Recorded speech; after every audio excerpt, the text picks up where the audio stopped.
convidado de hoje é Paulo Santos. Conversámos por 4 horas cheias de substância e conteúdo interessante, sendo que, mesmo depois de editar a conversa, decidi separá-la em 2 partes. A primeira sobre a incubadora do Instituto Pedro Nunes e a segunda sobre o percurso de vida do nosso convidado e seu diretor. Paulo acompanhou cerca de 2.000 ideias de negócio e a constituição de quase 400 empresas ao longo da sua carreira no IPN. Neste episódio, fala-nos de alguns projetos marcantes, de como é gerir um projeto desta natureza e magnitude. Explica o processo de internacionalização da incubadora e a sua ligação à Agência Espacial Europeia, da importância do trabalho ainda por desenvolver da criação e divulgação da marca Coimbra e da sua visão analítica e estratégica do tecido empresarial da cidade no presente e para o futuro. Espero que gostem. Paulo, quem vir isto parece que estamos a começar a conversa, mas acabámos de estar aqui durante 3 horas a falar e aqui com um erro técnico meu não tivemos a gravação do início da conversa e estás aqui a dar um exemplo de como apoias o empreendedorismo e como és um anjo de novos projetos e em vez de dedicares este tempo a fazer as coisas chegar até mais divertidas. Tu é que ainda não sabes o cargo que te vai sair, mas vamos a isso. Portanto. Estás aqui a ajudar-me. Estamos a recomeçar uma conversa portanto, estávamos neste ponto às 7 da tarde e sendo que agora são 10, portanto, estamos a andar para trás do tempo 3 horas. Já não vai sair tão bem, mas pronto, vamos tentar. Ficamos com o áudio, portanto temos provas disso. Ok, então depois fazes a comparação. Exatamente. Pronto, chuta. Vamos outra vez.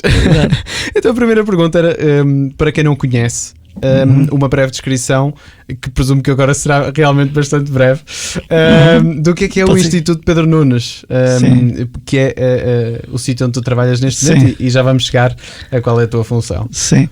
Olha, o Instituto Pedro Nunes é uma associação privada, sem fins lucrativos, que foi criada por iniciativa da Universidade de Coimbra, em particular da Faculdade de Ciências e Tecnologia, para ser uma instituição de interface, a instituição que ajuda a fazer a ligação entre o meio académico, o conhecimento gerado na academia, a investigação e as empresas, portanto, com o objetivo de ajudar a melhorar a competitividade destas empresas pela via da contribuição para a sua inovação, para a melhoria dos seus processos, dos seus serviços, para a sua qualidade intrínseca em geral. Portanto, e surge num contexto muito específico, que foi poucos anos depois de Portugal aderir à então Comunidade Económica Europeia. Portanto, no final da década de 80 houve um conjunto de visionários, que é assim que eu gosto de chamar-lhes, na Universidade de Coimbra, que tiveram esta ideia de criar um instituto, criar uma ferramenta de interface que ajudasse a universidade a aproximar-se das empresas e vice-versa. E é assim que surge o Pedro Nunes. Em honra, foi-lhe dado este nome em honra a Pedro Nunes, um distinto professor da nossa universidade do século XVI, portanto, que lá está, caracterizou-se por ser um investigador, um produtor de conhecimento na área da matemática, foi um grande matemático, mas que não se ficou pela teoria, passou à prática e desenvolveu vários trabalhos de navegação. Tecnologias de navegação, cartas de navegação, que contribuíram e muito para a gesta dos descobrimentos portugueses. Aliás, há quem acredite, inclusivamente, a Pedro Nunes ter sido dos primeiros matemáticos a formular a equação ou a fórmula da velocidade de escape, que permite que hoje possamos fazer a exploração espacial. E quem diria, né? 500 anos mais tarde, o Instituto Pedro Nunes tem uma incubadora vocacionada para tecnologias espaciais, que isso é muito curioso também verificar. Ele teria muito orgulho.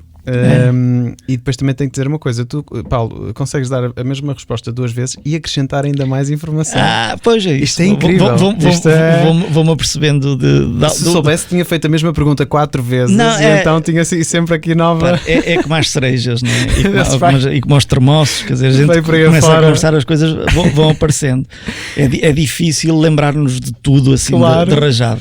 Mas falaste também há pouco que estava assente em 3 grandes pilares. Ia dizer isso. Portanto, esta instituição de interface está assente em 3 pilares, e acho que aí há algo de muito importante e inovador que foi feito na altura, que foi criar uma instituição de interface que tinha, por um lado, e tem um pilar que consiste na investigação aplicada, portanto, vários laboratórios de transferência de tecnologia, portanto, vocacionados para a investigação aplicada.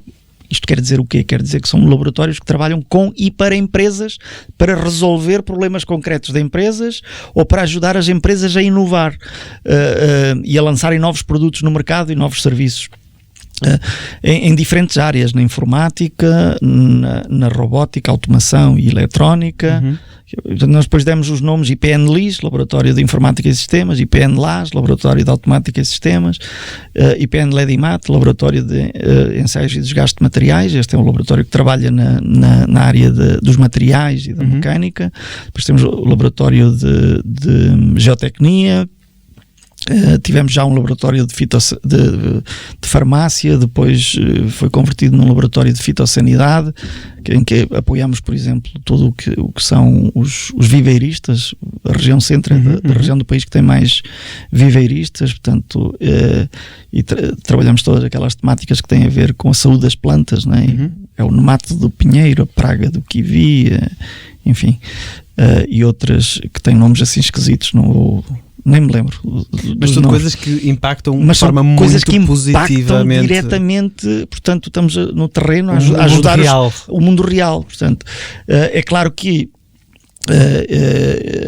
existe depois uma ligação com um cordão umbilical a os chamados laboratórios ou unidades de investigação mãe que estão no seio da universidade, que têm sim esses a responsabilidade de fazer investigação fundamental, básica, e que, digamos, lutam no seu dia-a-dia por alargar a fronteira do conhecimento, mesmo às vezes sem saber em que é que esse conhecimento pode ser aplicado, não é? Mas depois muito desse conhecimento, por desafio das empresas e por a interação dos nossos laboratórios de investigação aplicada com o mercado, acaba por ter aplicação prática, não é? É claro que isto não há aqui uma divisão estanque, né? A universidade faz investigação fundamental e básica e o IPN faz só investigação aplicada.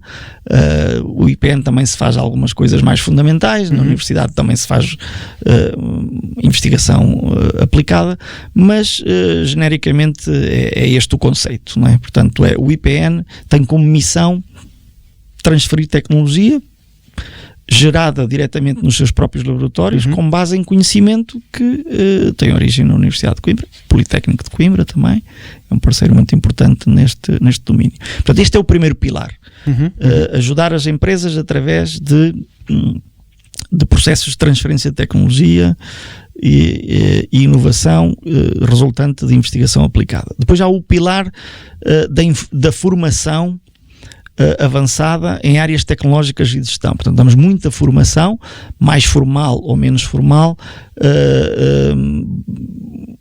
baseada em todo esse conhecimento que os nossos laboratórios têm,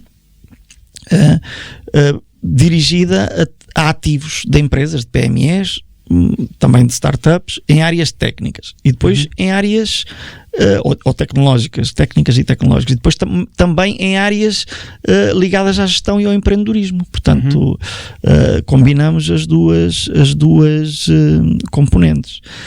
Isso é um vetor também muito importante de atuação. E finalmente há o outro vetor, que é da incubação de empresas, pelo qual eu sou mais diretamente responsável, que depois cresceu também para a aceleração de empresas. Portanto, no nosso conceito, a incubação são os 4 primeiros anos de vida da empresa.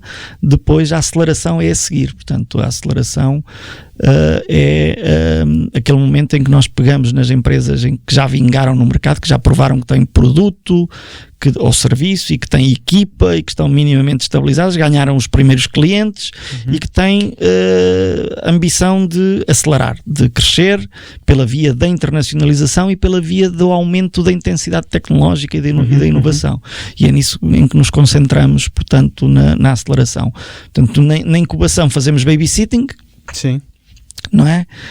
Na aceleração já não, já há muita coisa que já não fazemos, já não damos biberon, já não limpamos cocó, já não, mas ajudamos numa vertente já num outro estágio de desenvolvimento das empresas, no processo de internacionalização, no processo de angariação de financiamento, seja por via de sistemas de incentivos nacionais e internacionais ou pela captação de investimento através de empresas de capital de risco, etc. Portanto, há imensa coisa que se faz. E isso... E pronto, são estas as três pernas. As três pernas. Os três pilares de atuação. Leva-me então àquela questão de... Assim, o que é que faz no dia-a-dia alguém que está responsável por fazer tantos projetos crescerem? E se tinhas então tempo dedicado a cada empresa e a cada empreendedor, ou se tens um papel mais de gestão de acompanhamento? Sim. Olha, hoje em dia, enfim, isto foi crescendo muito, não é? E tendo mais de 170 empresas sob contrato, é impossível estar envolvido de forma muito próxima com todos eles. Tenho uma equipa que neste momento são mais de 20 pessoas que é fantástica e na qual deposito a máxima confiança, que me ajuda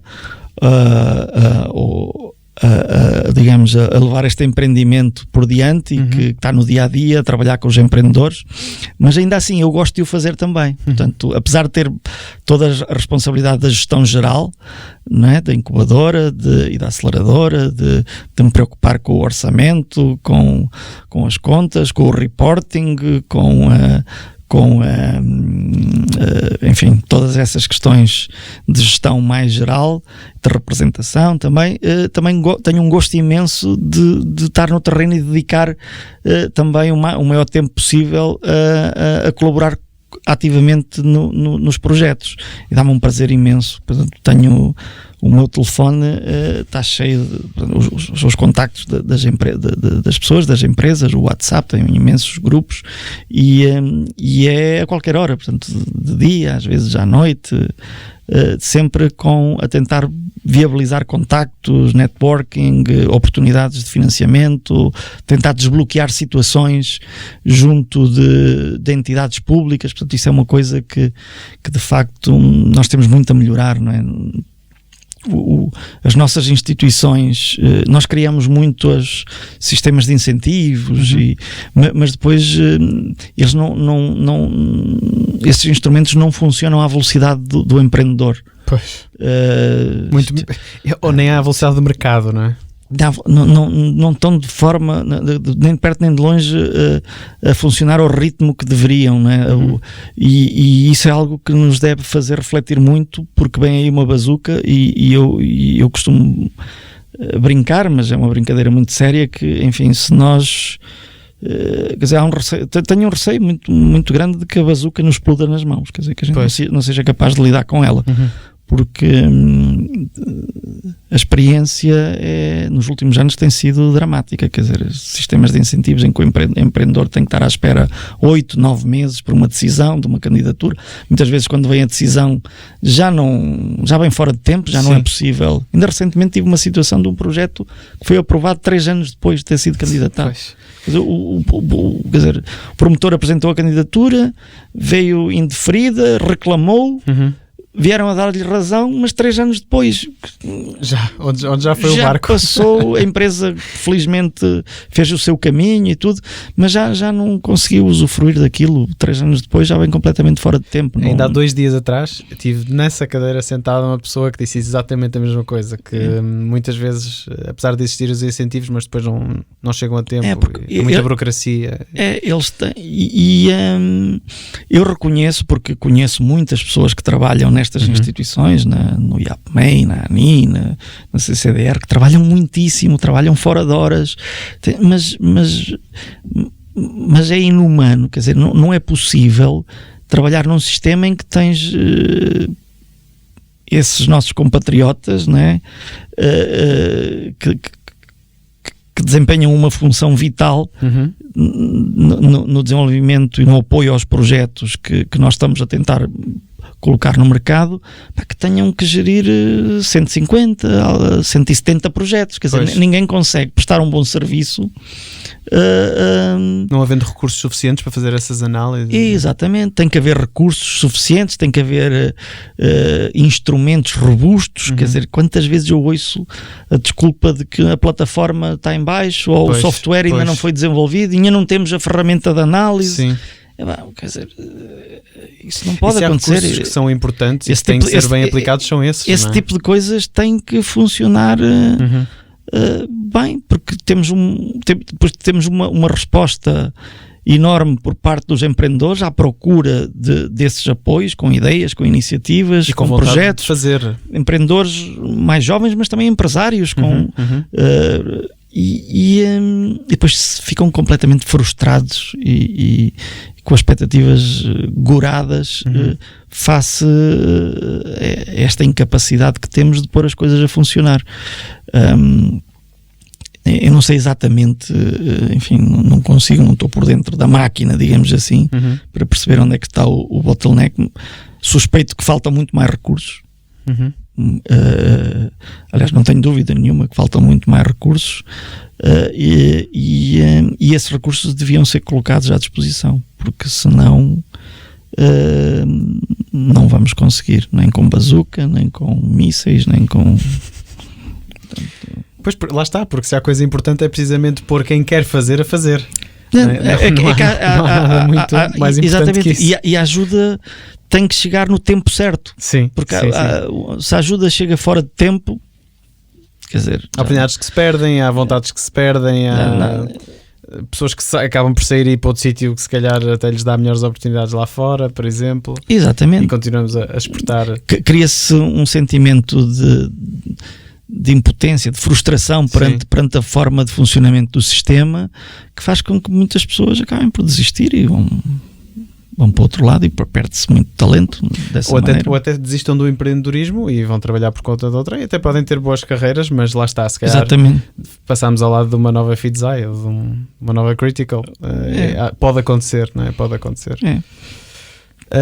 Então não te estou a perguntar nem a pedir que me digas que tens projetos preferidos. Há pouco falaste em 2.000 projetos e 400 empresas criadas. Portanto, aí eu de certeza que de muitos provavelmente até a memória te pode falhar, mas qual é que é assim um ou dois que seja assim fora da caixa, que te fiquem muito marcados na memória? Olha, desde logo há um que me impactou muito, porque foi logo no início da minha carreira como diretor da incubadora do IPN, que foi o da Criostaminal, porque era uma novidade tremenda, né? Quer dizer, um pioneirismo, trazer o tema das células estaminais do cordão umbilical como uma fonte de potenciais terapias para doenças muito graves e raras, que se veio a confirmar que, portanto, ao longo destes 20 anos já houve imensos tratamentos com base em células estaminais, imensa investigação feita, etc. Foi uma situação muito que me marcou pelo pioneirismo, pela improbabilidade e pela incerteza se aquilo poderia ter sucesso ou não. O certo é que aquilo foi preparado muito bem, em stealth mode, durante quase um ano. Houve um trabalho prévio de credibilização da comunidade médica, sobretudo dos obstetras, dos médicos pediatras, etc., para a importância de aproveitar uma coisa que era deitada para o lixo e que podia ter um valor inestimável. E o certo é que quando a empresa foi lançada no mercado, teve um acolhimento fantástico. Aquilo foi coberto por todas as televisões. Foi na altura em que as televisões começaram a ter os subtítulos. Estamos a falar de 2003. Começaram a ter os subtítulos quando vemos o telejornal hoje em dia, né? E falava-se lá nasce em Coimbra, empresa pioneira na área das células estaminais. Muita gente nem sabia o que eram células estaminais. A maior parte da população não sabia.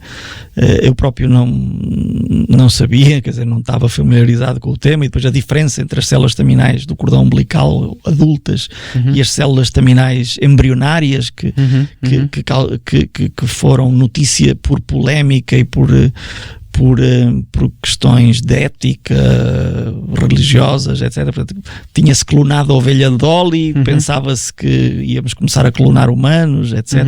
Aliás, chegaram a surgir notícias de que teria acontecido, né? Que teriam sido clonados humanos e que isso era perigosíssimo para a humanidade, etc. Portanto, foi preciso ter um cuidado muito extremo em diferenciar o que era uma coisa, o que era outra. Isso deve ser um desafio brutal. Credibilizar o projeto. E depois nós sendo um país com apetência pela inovação e early adopters, de certa forma, o projeto teve muito sucesso. A Criostaminal, lembro-me que, sei lá, nos primeiros 6 meses de vida atingiu os objetivos que tínhamos definido para os primeiros 5 anos, o que era. Nós quando lançámos a Criostaminal, havia muito poucas empresas na Europa ainda naquele setor, e tínhamos que fazer um benchmark para perceber se está a correr bem, se está a correr mal. E antes de lançar a empresa, perceber qual era o potencial, como é que o público poderia reagir. Era uma coisa tão nova que, quer dizer, não tínhamos recursos para andar a fazer um estudo de mercado, nem por métodos convencionais, ou fazer inquéritos. Então, lembro-me que comparámos com o que tinha acontecido na Hungria. Na Hungria tinha sido lançado, uma empresa tinha lançado o serviço cerca de 1 ano antes, e nós definimos que se nós conseguíssemos fizemos o plano de negócios neste pressuposto, se conseguíssemos obter metade dos resultados da Hungria, portanto, se o acolhimento em Portugal fosse metade do que foi na Hungria, a ver se o projeto ainda era viável. E testámos essa hipótese e era. Portanto, no Excel aquilo era viável e era interessante. E nós então dissemos, bom, se com metade do que os húngaros fizeram isto é viável, nós temos que fazer um trabalho muito mau para que isto corra mal, não é? E então, lá está, aplicámos-nos, fez-se ali um trabalho excepcional, a equipa de fundadores, e lembro-me de passar noitadas a trabalhar com eles também na elaboração do plano de negócios e na candidatura ao prémio do Jovem Empreendedor da ANJA. A Criostaminal ganhou esse prémio, ganhou um prémio também que era o Coimbra Inovação e Excelência, tempo depois, mas o certo é que a empresa foi-se desenvolvendo e rapidamente atingiu uma situação de líder europeu, uma posição de liderança, de case study nesta indústria a nível europeu, tanto que foi um dos líderes da criação da Associação Europeia de Bancos do Sangue do Cordão Umbilical, e foi-se desenvolvendo, e hoje é uma empresa que foi integrada num grupo com sede na Polónia, em Varsóvia, que é uma empresa cotada em bolsa, não é? Portanto, é uma empresa e que tem investido muitíssimo em investigação e desenvolvimento, criou emprego altamente qualificado na área das ciências da vida, da biologia, da bioquímica. Mas pronto, já estou a falar mais da Criostaminal, acho que já se percebeu que é um dos projetos que me marcou. Dos 2000 bebés é um daqueles que muito recentemente muito recentemente, ou mais recentemente, a Booking Loop, o The Loop, não é? Que é outro caso fantástico, porque aí pela natureza pela origem do projeto, quer dizer, aparece-nos num evento que nós fazíamos ao fim de semana, que era o Startup Weekend, que era um mini evento de aceleração ao fim de semana, em que selecionávamos um conjunto de empreendedores que quisessem connosco partilhar o fim de semana e ali no IPN terem acesso a um conjunto de formações para modelar uma ideia de negócio E aparece-nos inscrito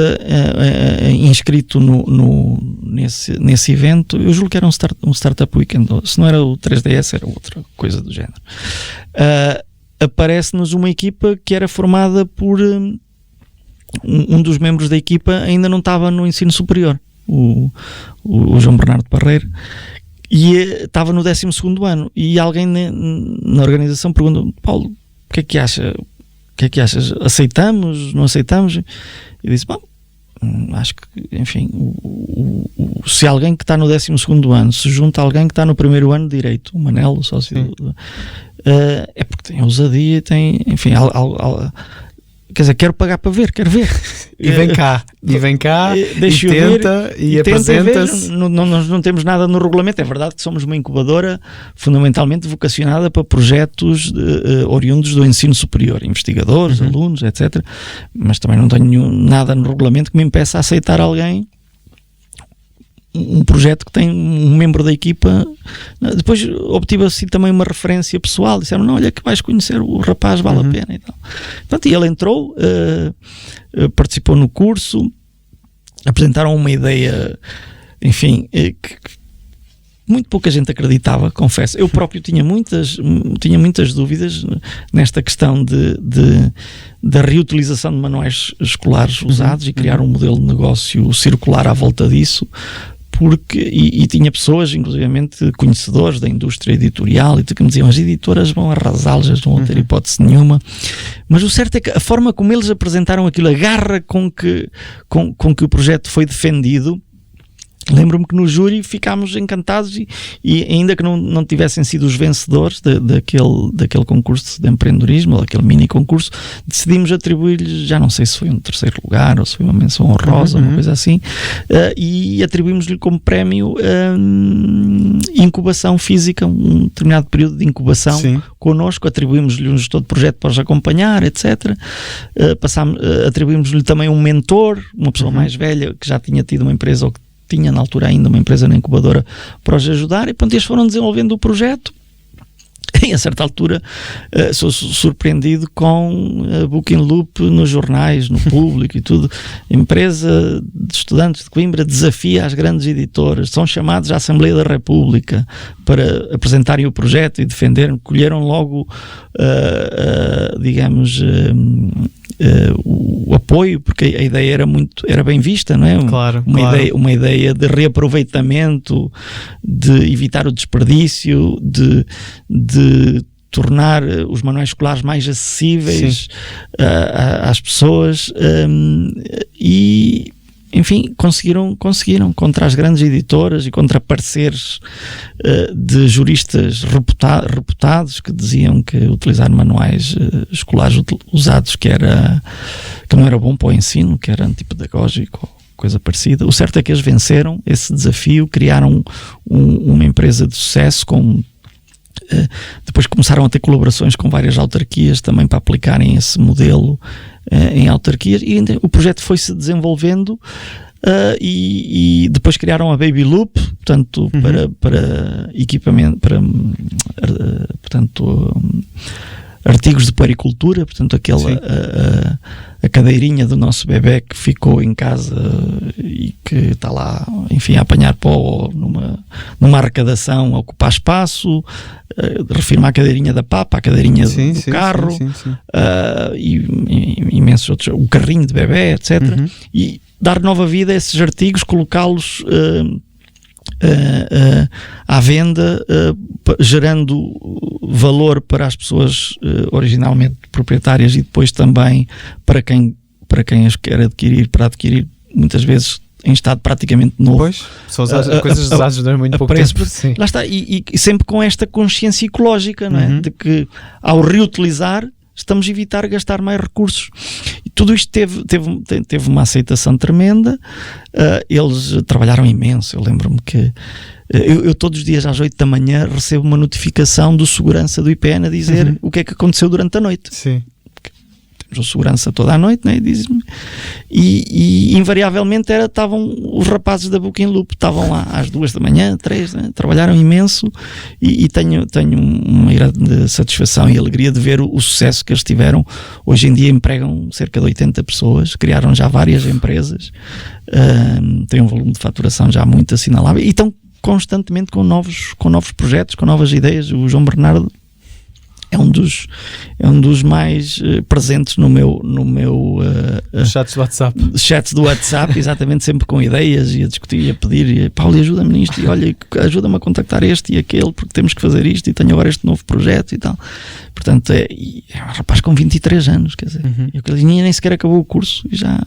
Portanto, este projeto, pela natureza do empreendedor, um miúdo, quer dizer, valeu a pena. Com 17, 18 anos, 16, 17 anos, que se lança numa aventura destas, portanto, foi fantástico. E que tem a perseverança, porque se foi tem a perseverança, muito, tanto trabalho. E lá está, tenho um orgulho imenso também de não ter morto aquilo à nascença, quer dizer, de ter dado o benefício da dúvida. Sim. Digo, foi das melhores decisões que eu tomei nestes 20 anos, foi de ter dado o benefício da dúvida àquela equipa, porque contribuiu para eles desenvolverem o projeto. Não quer dizer que se não tivessem participado naquele programa de aceleração, ou se não tivessem tido aquele apoio de incubação, não tivessem vingado também, não queremos saber isso, não é? Tenho a certeza que pela qualidade da equipa iriam ter sucesso noutra coisa qualquer com aquela garra toda que decidissem fazer, mas o certo é que aqui tiveram, sim, não é? Sim. E nós tivemos o nosso grãozinho de areia para que isso acontecesse, não é? E foi fantástico, portanto, criou o Staminal, Booking Loop, a Fidzai, a Fidzai já nem vale a pena falar, não é? Porque quer dizer, é um unicórnio, já se falou tanto, esse é enfim, unicórnio em Coimbra. É a joia da coroa, né? A Critical, se bem que a Critical já estava no IPN quando eu cheguei, não é? Portanto, a Critical e a WIT, por exemplo, são daquelas empresas que já estavam, que foram fundamentais, foram importantíssimas para a credibilização da incubadora e do IPN no início, e depois todos nós beneficiámos disso, não é? Portanto, aí o mérito é inteiramente deles, quer dizer, eu costumo dizer isto, muitas dessas empresas, hoje em dia, elas já ajudam mais o IPN do que o IPN as ajudou de início, não é? Porque projetam a marca IPN, ajudam, e acho que isto que é muito bonito de ver. E no que diz respeito porque há bocado falámos em valores, eu não sei se ficou gravado o vídeo, o retorno que as empresas que saíram do IPN dão à cidade, portanto, qual era o volume de faturação total? Sim, olha, nós neste momento, portanto, já lá vão quase 400 empresas criadas, dos cerca de 2.000 projetos apreciados, digamos assim. Portanto, nós quando falamos em 400 empresas constituídas, sociedades. Sim. Nem sequer estou a falar de negócios em nome individual, sociedades. Empresas mesmo. Os dados que temos oficiais de 2019 são cerca de 230 milhões de euros de faturação. Portanto, elas não estão, dessas 400, estão 70%, 60 e tal por cento vivas. É um bocadinho menos 400, 380. 70% delas estão vivas, portanto... Que é incrível, em 20 anos. Em 25 anos, sim, exato, é uma taxa de sobrevivência absoluta, né? Desde 1995, portanto, desde a primeira, que foi dezembro de 95, até à última, que terá sido criada provavelmente a semana passada, ou há 15 dias. Portanto... Nasceram com raízes bastante profundas, claro, e bem sólidas, bem sustentadas. É claro que a sobrevivência destas que foram criadas nos últimos anos é mais fácil, não tem tanto mérito, portanto tem uma vida ainda curta, vamos ver o que é que acontece no futuro, mas temos imensas empresas que foram criadas há 20 anos e que nesta área tão volátil que é a tecnologia, continuam a existir. Que é preciso manter-se em cima do conhecimento. E depois já há outras que não existem, mas porque foram adquiridas por outras, quer dizer, também não foram insucessos, ou foram adquiridas por outras, ou os seus empresários, entretanto, fecharam aquela, mas já criaram outra. Portanto, eu confesso que a mortalidade das empresas não é assim uma coisa, não é um indicador, é um indicador que tem que ser analisado com muito cuidado. Portanto, E mesmo assim, os dados são muito motivadores. Porque às vezes a morte de uma empresa não é necessariamente uma notícia má. Porque pode nascer uma ainda melhor que aquela. Sim, né? sim. Portanto, é preciso ver as coisas com alguma cautela. Mas pronto, 70% das empresas ainda vivas, e algumas muito vivas e a crescerem, outras vivas e outras a sobreviver, também é verdade que se diga. Sim. Mas o certo é que estão no mercado, empregam mais de 3.500 pessoas altamente qualificadas, e este é um indicador que, se calhar, o meu preferido, não é? Porque é aí de onde se vê o impacto, não é? 3.500 pessoas altamente qualificadas, faturam 230 milhões de euros, isto em 2019, 2020 acredito que não temos os dados, só vamos ter em agosto, setembro, mas acredito que estejamos bastante acima dos 250, 260 milhões, só falando das empresas diretamente nascidas no IPN, porque depois muitas delas já criaram spin-offs. Pois. Por exemplo, só a Critical Software já criou 7, 8, 9 spin-offs.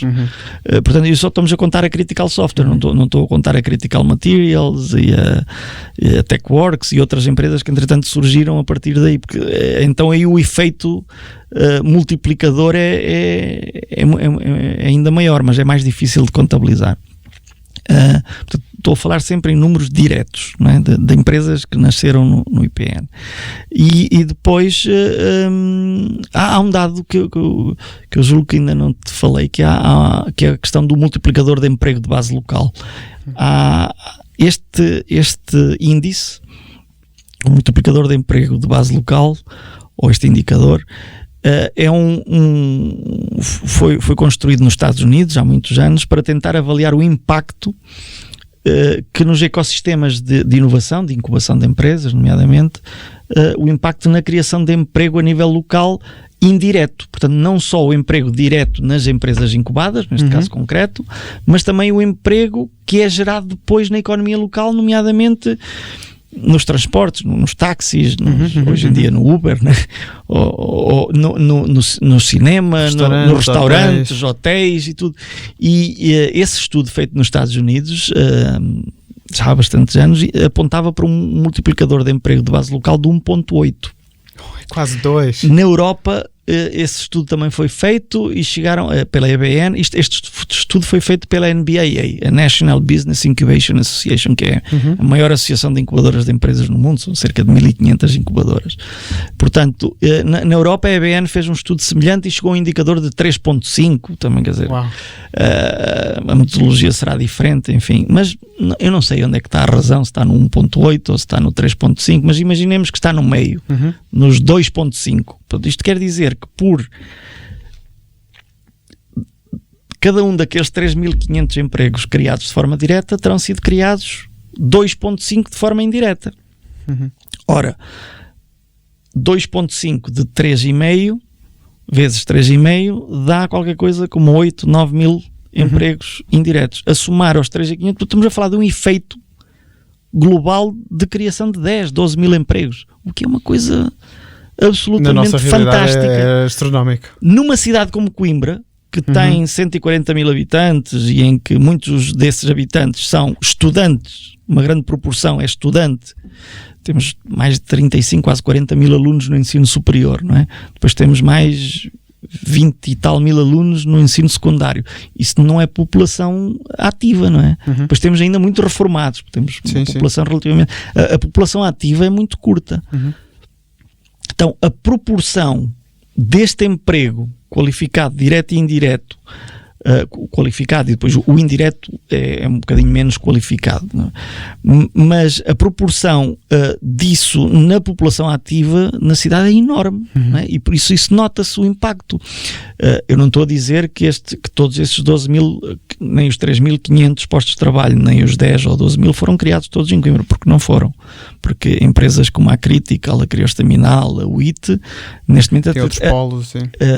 Até tem polos em Lisboa, Porto e no estrangeiro, portanto, porventura, boa parte delas até já tem mais empregados, mais colaboradores fora de Coimbra do que em Coimbra. Mas seja onde for, portanto, o impacto em Coimbra tenho a certeza que é muito grande e o impacto fora de Coimbra também é. Mas isso é que é realmente de realçar, porque isso acaba por contribuir para a transformação da especialização económica e produtiva da cidade, né?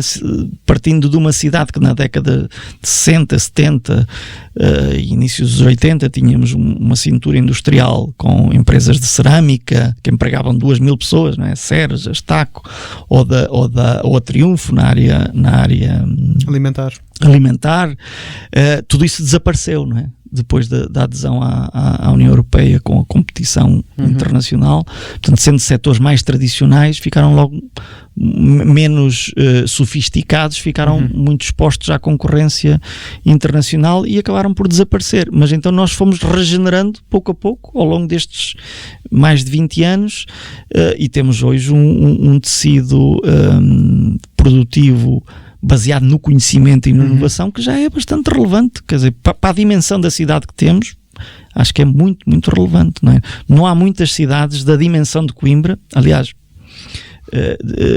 desconheço cidades que com a dimensão de Coimbra tenham a quantidade de empresas tecnológicas que temos, que tenham um unicórnio, por exemplo. Não há muitas universidades que tenham gerado um unicórnio, nem muitas incubadoras que tenham gerado um unicórnio, a não ser em países com contextos completamente diferentes do nosso, não é? Poder-se dizer que o próprio IPN é um unicórnio? É um unicórnio das incubadoras? Sim. Por acaso, o teu nível de basófia é demasiadamente baixo. Basófia não, unicórnio das incubadoras não, porque também não valemos assim tantos milhões, nem crescemos assim tão rápido. Eu acho que valem pelo... Mas eu gosto mais de me ver como uma incubadora gourmet, portanto, uma coisa com muita qualidade. Sim. Não somos os maiores, mas e pelos vistos também... não somos os maiores, mas estamos entre os melhores. Sim, e gourmet também é interessante, é uma analogia muito interessante, porque geram muito valor com os mesmos ingredientes. Exatamente. Portanto, acaba por ser... Temos de procurar o máximo com o que temos, não é?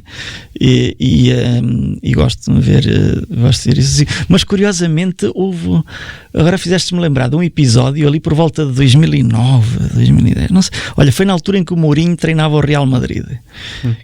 Foi na altura que a IPN Incubadora depois ganhou o prémio quer dizer, num concurso, num benchmark internacional, ficou em primeiro lugar, e nos jornais vinha IPN, melhor incubadora do mundo, etc. Que eu nunca disse que éramos eu particularmente, lá está, é o meu nível de basófia que é muito baixo. Não gosto muito desse tipo mas jornalisticamente é um título em vez de explicar IPN fica em primeiro lugar no ranking de um estudo benchmark internacional, era assim um título muito longo, não é? IPN é a melhor incubadora do mundo. Pronto, fácil. É mais fácil, impacta mais. Mas portanto, não sendo a melhor do mundo, estamos entre as melhores, isso não tenho dúvidas. Então, porque temos participado constantemente em estudos de benchmark internacional que assim o demonstram. Mas dizia eu, nessa altura que o Mourinho treinava o Real Madrid, e quando aconteceu isso, houve alguém, surgiu num jornal que éramos o Real Madrid das incubadoras, e depois os meus colegas começavam a chamar o Mourinho da incubação. E houve ali um período que fazia muitas piadas com isso. Mas claramente melhor do que o Mourinho, porque lá está, na maratona a coisa funcionou melhor. Olha... Aí eu não te deixo que a basófia vá tão baixo. Quer dizer, olha, tu estás a ser muito simpático, mas os bolsos do Mourinho são muito mais fundos que os meus, pá, portanto aí não... Mas aí há coisas mais importantes que os bolsos. Acho que os dois acreditamos nisso. Acho que temos feito coisas bastante importantes pela nossa sociedade, pela nossa comunidade, e isso de facto enche-nos de satisfação. Acho que temos feito um trabalho com significado. Exatamente isso. Com muita paixão e com muito gosto. Muito interessante. Eu já era apaixonado pelo projeto e não conhecia a fundo. Estou cada vez mais fã. Provavelmente tenho aqui a empresa 401. Esperemos que sim. Vamos ver.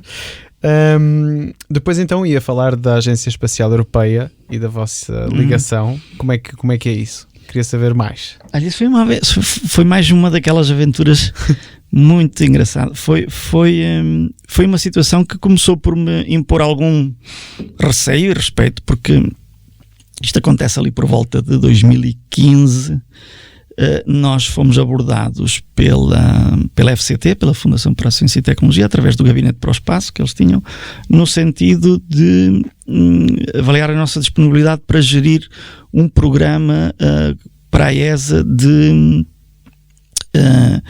estímulo ao empreendedorismo com base em tecnologias ou ativos espaciais, isto é, tecnologias que a ESA tem disponíveis. A ESA tem cerca ou mais de 400 patentes, resultado de diferentes missões de exploração espacial, que estão ao dispor dos empreendedores de toda a comunidade, de todos os países aderentes, para que, usando a sua criatividade, procurem aplicar aquelas tecnologias que foram desenvolvidas para a exploração e estudo do espaço em contexto terrestre. Portanto, estão aqui as tecnologias, empreendedores, vejam lá o que é que conseguem fazer com isto, gerem valor na Terra, porque isto custou muito dinheiro a produzir aos contribuintes.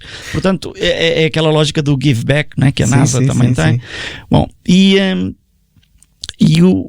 começámos com um pequeno projeto chamado PTT, depois houve em que procurámos empreendedores que quisessem fazer isso, né, pegarem tecnologias, e começámos a ter ali alguma tração, e depois fomos desafiados então a criar um programa, o ESABIC Portugal, o European Space Agency Business Innovation Center Portugal. Já havia alguns, a ESA já tinha alguns espalhados pela Europa, o primeiro dos quais nasceu em Noordwijk, mas havia ali um precedente, é que nós já tínhamos algumas empresas que trabalhavam com tecnologias espaciais na incubadora.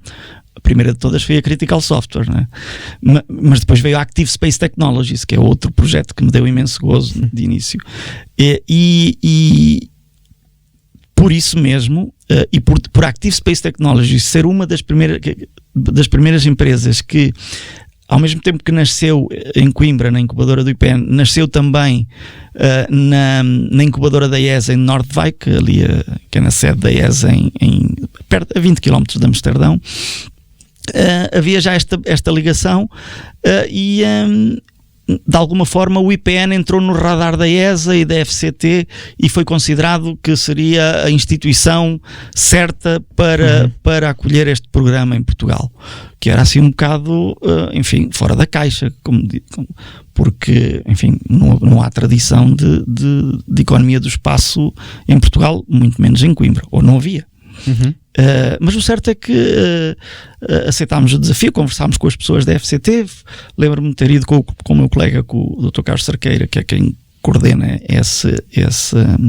esse programa dentro do IPN.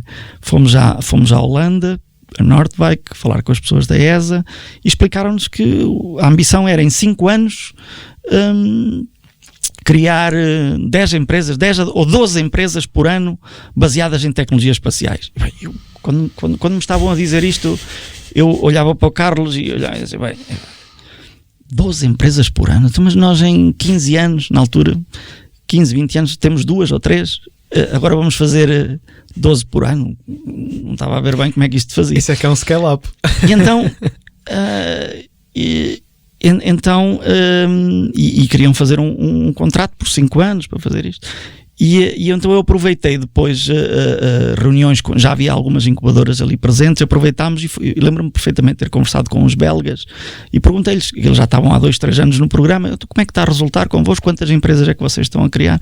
E eles diziam, nós estamos a conseguir fazer 6, 7, e na Bélgica, no centro da Europa, quer dizer, ali muito mais próximo da ESA e tudo isto. Eu disse, com o Carlos lá conseguimos negociar com eles e baixar a fasquia para, enfim, olha, estamos em Portugal, não há tradição de economia do espaço, vamos fazer isto para 30 empresas em 5 anos, 6 empresas por ano. E já assim, mesmo assim, já considerámos aquilo muito, muito desafiante. O certo é que depois montámos a equipa. A partir do momento em que tínhamos o contrato assinado, foi, digamos aqui, como se diz em bom português, dar corda aos sapatos, não é? E correr o país de les a les, as faculdades das diferentes universidades, começando por Coimbra, mas ir ao Técnico, ir à Faculdade de Engenharia do Porto, enfim, foi o país todo, falar com os alunos de Física, de Eletrotecnia, portanto, aquelas áreas que tinham mais afinidade com o espaço, no sentido de lhes explicar o que é que era o programa, o benefício que existia. Tinha uma coisa muito interessante, é que este programa concedia logo 50 mil euros ao empreendedor para arrancar com o projeto, não é? 25 mil euros eram colocados pela ESA e os outros 25 mil euros por parceiros nacionais. E o certo é que pouco a pouco, por ser uma área sexy, não é? O espaço, a economia do espaço, foram surgindo projetos, iniciativas e, enfim, long story short, em 5 anos foram criadas 30 empresas, foi um grande sucesso. Temos já algumas empresas com bastante sucesso e com produtos e serviços de facto disruptivos e inovadores, tudo isto contribuiu para que Portugal se posicionasse cada vez mais na ESA, fosse bem visto. Nós fomos o primeiro ESA Space Solutions, portanto o IPN acabou por ser a primeira instituição em toda a Europa que juntou o ESA-BIC ao programa de embaixadores e a uma outra iniciativa. Portanto, 3 áreas complementares de atuação da ESA. Fomos a primeira instituição em toda a Europa a ter a quem foram confiadas essas 3 missões, e acabou por ser o IPN um modelo para que hoje em dia outras instituições nossas irmãs, digamos assim, outros ESA-BICs espalhados pela Europa, nós fomos o 10º, neste momento já há 21 ou 22, tenham também um modelo de atuação parecido com o nosso. E até exportámos talento. Eu reparo, uma das pessoas que começou com o nosso projeto, hoje em dia está na Áustria a liderar uma incubadora espacial também. E de facto é com grande satisfação que hoje vejo tudo aquilo que foi atingido, e o mérito aí é inteiramente do Carlos Cerqueira, do meu colega, e da equipa dele, que tem sido excepcional na forma como tem sabido gerir o programa. Naturalmente todos contribuímos, mas a forma como o programa tem sido gerido e o impacto que tem suscitado tem sido fantástico. Pois, isso deve ser mesmo o sonho, não é? Repara, agora a ambição são criar 60 empresas. Uau. Agora sim, nos próximos 5 anos. E eu não disse, mas também é justo dizê-lo, nós contamos com a colaboração da UPTEC, no Porto, o Parque de Ciência e Tecnologia da Universidade do Porto, e da DNA Cascais, em Cascais, que foram os nossos parceiros como collocation sites, né, como hosts das empresas do Sul e do Norte. Mas ainda assim foi curioso, das 30 empresas, acho que são 16 ou 17 foram criadas em Coimbra. Foi fantástico. E agora o desafio são 60 empresas e gerir uma rede que agora, em vez de 3, são 15 incubadoras. Portanto, de norte a sul do país, 15 só em Portugal. E depois Açores e Madeira. Estamos a gerir uma rede que conta com 15 parceiros para alavancar este grande desafio, que são criar mais de 60 empresas. E estão a acontecer coisas muito interessantes, porque entretanto, não digo que foi por causa disto, mas isto seguramente contribuiu. Foi criada uma agência espacial portuguesa, não é? A Portugal Space. Há cada vez maior interesse pela investigação nas temáticas que têm a ver com o espaço, e são muitas coisas. Portanto, para além da eletrónica, da química, da física, temos muito a temática de dados de observação da Terra, não é? A ESA faz monitoramento do que acontece no planeta há décadas, não é? E tem petabytes de informação sobre o que é que está a acontecer nas marés, nos vulcões, nas grandes manchas de floresta, nos oceanos, e hoje temos uma quantidade de empreendedores a desenvolverem tecnologia. Hoje temos uma empresa na incubadora que desenvolveu uma tecnologia que permite medir o deslocamento em obras de arte, em pontes, portanto fazer manutenção preditiva de pontes a partir da observação por satélite. Só para te dar um pequeno exemplo. Sim, e que é super útil. É uma coisa, é um pesadelo de muitas administrações. Temos aplicações para medir também a contaminação nos oceanos através de dados de satélite cruzados com dados locais de sensores que foram desenvolvidos propriamente. Existe uma miríade de soluções. Até olha, por exemplo, uma empresa, a Feinster, que é uma empresa que desenvolveu a partir de eletrónica de baixo consumo, desenvolvida originalmente para o espaço, desenvolveu um device, um aparelho que permite monitorizar onde é que está o nosso cão, com muito baixo consumo de energia, sem necessidade de subscrevermos um serviço de um operador de telecomunicações ou de internet. Tem um êxito tremendo, vende na Amazon já há vários anos e enfim, surgiram coisas muito interessantes e acredito que vão continuar a surgir. Então, constantemente a provar de que o que se estuda e o que se aprende nas faculdades em desenvolvimento não são coisas inúteis e que têm utilidades muito, muito práticas no mundo real, né? Tem, é claro que tem. Nós é que não sabemos que vão ter quando estamos a estudar, né? Portanto, mas é claro que estão. E a forma como nós trabalhamos a nossa mente, não é? E ela se torna mais plástica e mais apta a desenvolver soluções para os problemas que nos acontecem, desenvolve-se nessa altura com o estudo, não é? E nós é que na altura, enfim, não estamos a ver bem o que é que vai acontecer mais à frente, mas é fundamental, são os alicerces para aquilo que vai acontecer mais tarde. Portanto, uma ideia louca em 1990, em 2021 dá em 17 incubadoras e estamos num estado em que há know-how gerado aqui no IPN que está a ser aplicado em incubadoras até fora de Portugal. Isto é... Sim, e repara, uma coisa que me enche de muito orgulho e muita satisfação, e acho que os conimbricenses todos temos que sentir isto, é que a incubadora do IPN é uma incubadora de excelência mesmo a nível mundial. Nos rankings internacionais nós começámos logo cedo, a partir de 2006, a comparar-nos, a participar em estudos de benchmark internacional para perceber se o nosso desempenho, como é que ele comparava com outras incubadoras a nível internacional.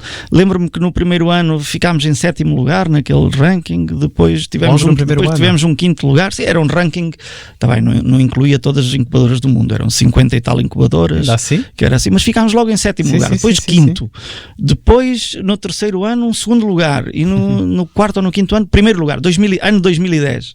IPN ficou em 1º lugar no ranking da Technopolicy Network, que era o ranking de referência na altura, feito por uma equipa que vinha da Ernst & Young e que tinha desenvolvido ali uma matriz de avaliação de impacto das incubadoras, porque que é sempre feita essa avaliação é sempre feita em termos relativos, não é? Porque tu não podes comparar uma incubadora de uma cidade como Coimbra, que tem 130, 140 mil habitantes, com uma incubadora em Boston que tem 4 milhões de habitantes, em que há prédios que têm 300 empresas lá, incubadoras que têm 300 startups lá dentro, não é? Inseridas no mercado em questão, que mexe o que mexe.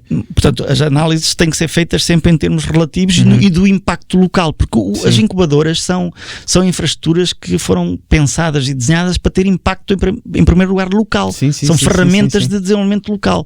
E de facto, o impacto que o IPN tem tido em Coimbra, acho que é notório, quer dizer, quase 400 empresas, repara, hoje em dia são dessas, estão cerca de 70% dessas empresas estão vivas, passados 25 anos, portanto, taxa de sobrevivência absoluta. Sim, portanto, sim. Nem sequer estou a falar da taxa de sobrevivência há 2 anos, ou a 3, ou a 4, não, absoluta. Desde dezembro de 95 foi quando entrou a primeira empresa. A primeira empresa que entrou no IPN ainda é viva hoje em dia. Portanto, são projetos acelerados com responsabilidade. Repara, e estas empresas faturam qualquer coisa como devem andar muito próximo dos 300 milhões de euros em 2020. 2019 andava nos 240, 250, portanto 2020 seguramente um bocadinho acima disso. Empregam mais de 3.500 pessoas de forma direta, não é? E quase 70% das suas vendas são para exportação. Portanto, todos os indicadores são super apetitosos. O que quer dizer que são produtos e serviços que realmente de elevada qualidade, porque são capazes de vencer num contexto internacional, não é? E realmente geram valor aqui. E geram valor aqui, não é? Portanto, repara, um outro indicador que te posso dar é que a média salarial de uma pessoa que trabalha numa empresa incubada no IPN, nós temos estes dados todos oficiais que monitorizamos ano a ano, é o dobro da média nacional. Portanto, gera-se valor para as empresas, mas também para os seus trabalhadores. Sim. E é de facto assim, eu acho que a incubadora, digamos, é face mais visível, como eu disse antes, mas não podemos esquecer que muito do sucesso da incubadora tem a ver com os laboratórios que tem a montante, com a formação. Portanto, todo aquele modelo que eu expliquei de início é que contribui para isto. E de facto acho que temos dado o nosso contributozinho para a mudança da especialização económica, produtiva da cidade. Na década de 60, 70 havia uma cintura industrial com algum relevo em Coimbra. Havia empresas da área da cerâmica, do têxtil, também da parte alimentar, e tudo isso desapareceu na final da década de 80, princípios da década de 90. Eram áreas produtivas tradicionais, sujeitas à concorrência, portanto,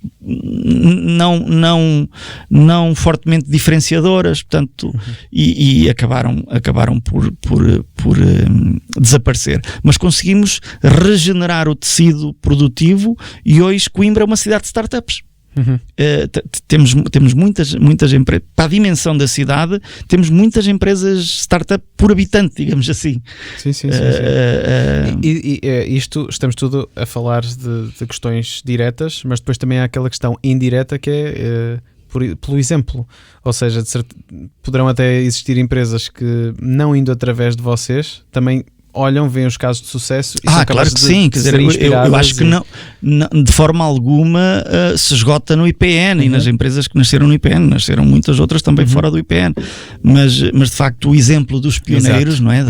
Da Critical Software, da WIT Software, da CWJ, umas mais conhecidas, outras menos, são empresas que hoje em dia, sei lá, que a Critical emprega mais de 1000 pessoas, não é? A WIT deve estar nos 400, 500. E é mais outra que exporta muito. Agora temos uma Fidzai, não é? Um unicórnio em Coimbra, uma empresa avaliada em mais de 1.000 milhões de dólares, nascida em Coimbra, orgulhosamente coimbrã e com a sua sede em Coimbra. É uma coisa de facto fantástica e que a mim pessoalmente deixa-me muito orgulhoso, porque vi aquela empresa nascer quando eram só 3 e lembro-me na altura quando venceram o prémio, na altura era o BES Inovação, e entraram os primeiros investidores na empresa. Lembro-me de estar com o Nuno, com o Pedro, com o Paulo, e eles dizem, neste momento temos mais investidores do que trabalhadores. São mais os participantes no capital da empresa do que os trabalhadores. Temos que dar ao chinelo, temos que fazer por merecer, não é? Portanto, mas de facto era uma equipa fantástica e despertou logo a atenção de investidores, e a coisa depois eles fizeram o seu caminho, não é? E atingiram aquilo que atingiram, e vão atingir muito mais, estou convencido que sim. E são inspiradores, não é? Esses casos, claro que sim. O caso da Critical, do Gonçalo Quadros, que trabalhou no LIS, no Laboratório de Informática e Sistemas do IPN. Portanto, são casos. A WIT, o professor Luís Silva também trabalhou teve uma equipa precisamente chamada WIT, no Laboratório de Informática e Sistemas do IPN, e é a partir daí que nasce a empresa. Bom, são coisas que, enfim, não eram muito expectáveis para Coimbra, não é? Quer dizer, aquilo que se via em Coimbra era uma cidade muito tradicional, de serviços jurídicos e serviços de educação, ensino e saúde, não é? Sim, sempre foi essa a nossa marca, mas depois o certo é que conseguimos marcar alguns pontos e criar algumas empresas que têm impacto nacional e internacional muito forte, não é? Depois então também tinha aqui uma questão que era relativamente ao acesso, ou seja, já houve aí, já falaste aí de uma questão de alguém que ainda nem sequer tinha chegado ao ensino superior e entrou, mas lá está, funciona apenas para estudantes de Coimbra. Vocês acolhem investidores internacionais ou até startups internacionais, ideias de negócio menos qualificadas são bem-vindas? Que tipo de preferência é que vocês têm? Sim, olha, nós somos muito, muito democráticos e muito abertos, mas é claro que temos um posicionamento de acolhimento prioritário, digamos assim, porque é essa a missão e a raiz do IPN está dentro da Faculdade de Ciências e Tecnologia da Universidade de Coimbra. É claro que a nossa primeira intenção é valorizar aquilo que é nosso, que é endógeno, não é? E a partir daí, portanto, tudo o que são projetos oriundos da Academia de Coimbra, da Universidade, mas também do Politécnico, que é um associado fundador do IPN também, são de uma extrema importância. Mas também acolhemos, de braços abertos, projetos e iniciativas que têm origem noutras regiões do país. Nós temos empresas incubadas cujos promotores são de Lisboa, de Mangualde, de Alcobaça, enfim, várias zonas do país que sentem que ao trabalhar connosco, ao incubar connosco, podem desenvolver qualquer coisa de especialmente importante e que este ambiente e que o que Coimbra oferece em termos de mão de obra qualificada, de talento, de acesso a investigadores e a recursos na universidade, no Politécnico, etc., pode ser fundamental para o sucesso do seu projeto. Portanto, nós temos o maior gosto em apoiar esses projetos, alguns dos quais também do estrangeiro. Nós temos promotores brasileiros, irlandeses e de outras geografias a trabalhar connosco também. E como é que está o empreendedorismo em Coimbra? Ou seja, é um espírito reservado a um tipo especial de pessoa, ou aquela aura portuguesa na qual Coimbra também se poderia incluir, de deixar para os outros fazerem, existe? Ou também só te chegam à mão aquele pessoal com o tal sangue na guerra? Mas como é que tu vês o empreendedorismo em Coimbra? Não, olha, essa é uma pergunta que para alguém que está na minha posição é um bocadinho ingrata.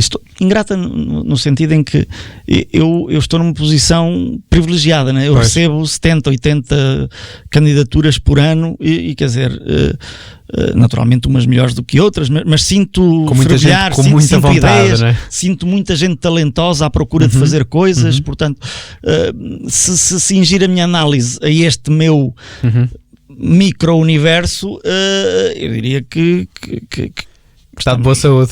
As coisas estão a correr bem, que se calhar porventura este último ano a coisa abrandou um bocadinho, não é?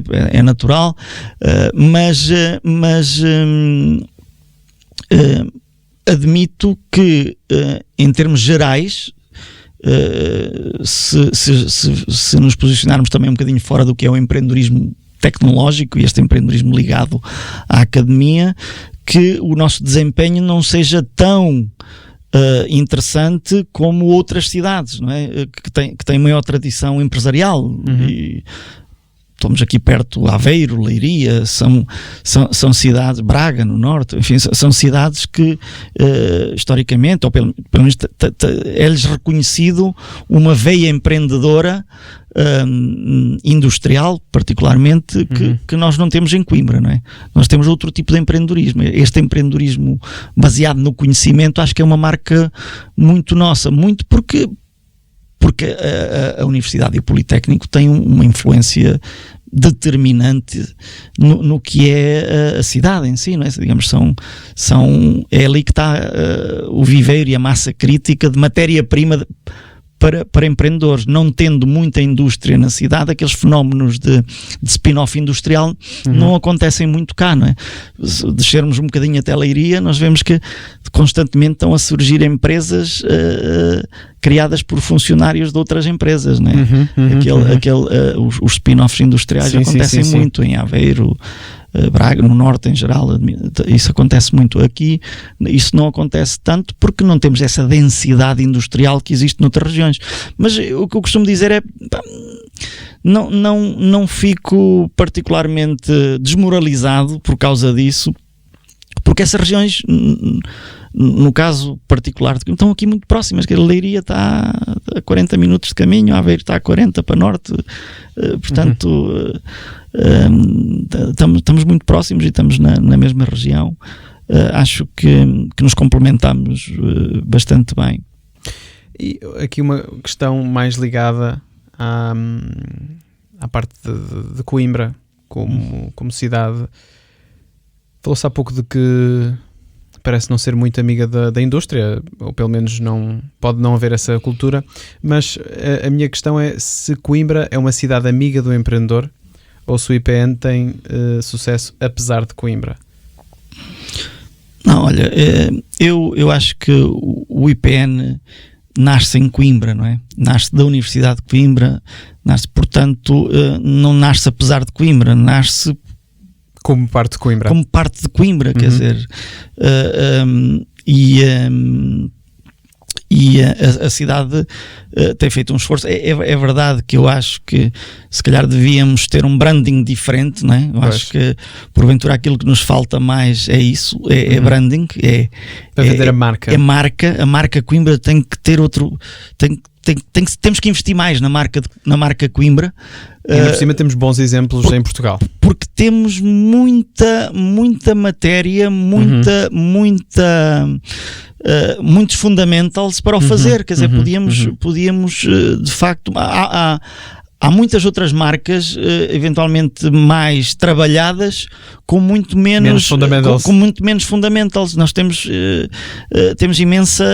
imensa matéria e fundamentals para poder substância, não é? Muita mais substância para ter uma marca mais poderosa. E acho que esse é o grande desafio que temos para Coimbra. Acho que é o que nos falta, sinceramente. Não podia concordar mais. Acho que é o que nos falta.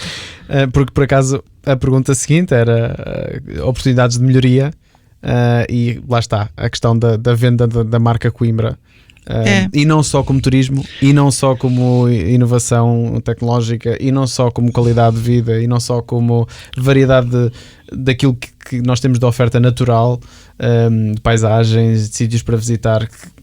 Nós pivoteamos aqui tanta coisa tão bonita à volta. Sim, é Coimbra, Coimbra e a região de Coimbra, sim, não é? Toda. Sim. Agora também é difícil posicionar uma marca sem escolher algumas áreas fundamentais, não é? E corremos o risco de dispersar muito. Mas eu acho que se afirmarmos Coimbra, de facto, como cidade de conhecimento, de qualidade de vida, de empreendedorismo tecnológico também, que isso vai contribuir para que tudo o resto também beneficie, não é? E há um outro aspecto que vai contribuir para melhorar a autoestima dos coimbricenses, não é? Porque é uma coisa que me faz um bocado de impressão, é esta mania de nos autoflagelarmos e dizermos que tal cidade é que é, outra é que é, outra, e nós aqui não se faz nada e não sei o quê. Não é bem assim, porque eu felizmente tenho a oportunidade de percorrer o país e contactar com outras realidades, e acontece o contrário. Tenho pessoas a dizerem: pá, vocês em Coimbra estão a fazer bem. Quer dizer, de fora, aqui isto não funciona, vocês lá é que estão a fazer bem, não sei o quê. E eu digo: bom, mas o sentimento em Coimbra é que não é... A galinha da vizinha é sempre melhor. É isso, Tiago, a galinha da vizinha é sempre melhor. Agora, temos de ter consciência que há coisas em que podemos melhorar, acho que sim, sem dúvida. Podemos e devemos melhorar. Eu não podia concordar mais. Também acho que e porque, lá está, estou cá há 4 anos e as pessoas com quem eu me dou são pessoas que são muito de cá e que vivem muito cá e têm a mentalidade de cá, e apercebo-me que também existe muito orgulho de coisas históricas, e eu penso que nós termos um shift para nos orgulharmos daquilo que fazemos agora e naquilo que fazemos pelo menos nos últimos 20 anos, não é? Não, exatamente. E que temos tanto que nos orgulhar, e se calhar, lá está, enche-nos mais o peito. Sabes que é engraçado que falaste agora no orgulho histórico. Eu, cada vez que estou num contexto internacional, naquelas projetos internacionais, e que depois tem sempre um momento de convívio, ou até mesmo na parte formal da coisa, eu faço questão de dizer que Coimbra foi a primeira capital de Portugal. Que é para posicionar logo a marca. Quer dizer, atenção, eu venho de Coimbra e Coimbra foi a primeira capital de Portugal. Ok, foi só um ano, tudo bem. Mas foi. E aliás, ainda há quem diga, depois até brinco, ainda há quem diga que nunca foi transferido oficialmente para Lisboa. Portanto, ainda poderá ser. Portanto, mas isto ajuda a posicionar, não é? Porque quem não conhece Coimbra, e as gerações mais novas em contexto internacional não conhecem, não é? Quando tu vais pelo mundo, muita gente, as gerações mais velhas conhecem muito, pela Europa fora conhecem Coimbra, mas as gerações mais novas não. Então tu precisas de, quando estás em contexto de conversa e dizer de onde é que vens, é dizer... eu venho colocar da cidade, logo uma âncora para exatamente, começar. foi a cidade que foi a primeira capital de Portugal. E é a cidade onde está enterrado o primeiro rei de Portugal, e pronto, e usar esse tipo de argumentos para posicionar. Como o madeirense seguramente dirá que é a terra do Cristiano Ronaldo, e enfim, e o parisiense, esse não precisa dizer nada, toda a gente sabe que é a terra da Torre Eiffel. Mas nós precisamos de afirmar-nos, de ser mais afirmativos, ter orgulho no passado, no presente e naturalmente para projetar o futuro. É um clichê, mas é mesmo. Não, mas assim. É o que é. Mas é a realidade. Assim. Mas é assim, porque existe muito conhecimento em Coimbra, não é? Quer dizer, nós tivemos durante séculos a única universidade do país, não é? Outro caso de afirmação, não é? Sim. A universidade, uma das universidades mais antigas da Europa, uma das 3, ou pelo menos das 10 mais antigas, e essas pequenas coisas ficam, não é? Na memória de com quem falamos, e ajudam a posicionar o nosso branding de cidade e de qualidade perante terceiros que possam desconhecer a nossa história, não é? Sim, eu acredito que sim, na história, portanto no conteúdo da história que se conta, mas inclusivamente até no branding mesmo na imagem, no logo que nós usamos, tudo isso, essa consistência de comunicação, acho que nos fazia mesmo muito bem. Acho que sim. Outra questão que eu tinha para te colocar era se o IPN está sozinho aqui em Coimbra, ou se há outras organizações semelhantes por cá. Olha, eu acho que pelo impacto que tem, pelos seus números, é natural que se pense que está sozinho, ou que Coimbra é só IPN, as empresas do IPN, mas não parece que assim seja. Repara, nós trabalhamos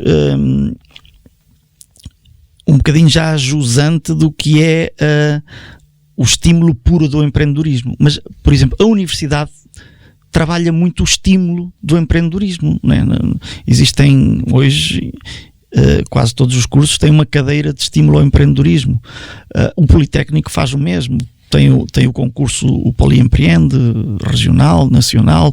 A Universidade tem connosco também o Arrisca-C, concursos de estímulo de empreendedorismo. É claro que depois, em termos de incubação, propriamente dito, já quando passamos a tornar as coisas a sério, não é? De criação de empresas, a única incubadora que existe é a incubadora do IPN, que é a incubadora mais antiga do país, hoje em dia, tem 26 anos praticamente, quase 26, uma das mais antigas da Europa também.